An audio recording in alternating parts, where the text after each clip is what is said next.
ساعة الأخير. شوف التوغل، شوف التوغل.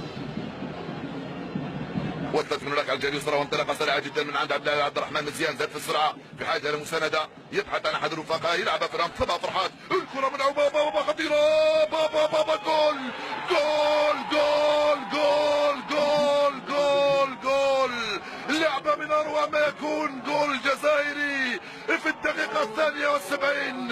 يا لها من لعبه، من هجمه معاكسه، كان اكيد باننا نسجل من هجمه معاكسه، هجمه معاكسه سريعه جدا، 3 تمريرات 4 5 في الشباك. فرحات في القائمه الثانيه يفتح مجال التسجيل للمنتخب الجزائري قبل 17 دقيقه من نهايه المباراه. قلنا بان هذا هو التوقيت. تسترجع من شيتا في الوسط، تلعب من هناك على الجهه اليسرى ناحيه فرحاني.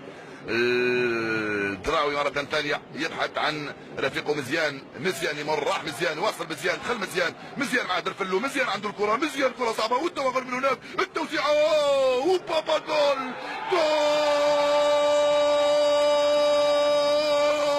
جول جول جول جول. زكريا الدراوي يضيف الهدف الثاني للمنتخب الجزائري بنينات صديقة، هدف ثاني قاتل. الجزائريون يتفوقون بهدفين مقابل 0 امام منتخب مالي. هدف ثاني منقذ للمنتخب الجزائري قبل نهاية اللقاء ب7 دقائق، غير متوقع ومفاجأ. في الهجمات المعاكسة دراوي يضربها في المدافع والمدافع يباغت حارسه.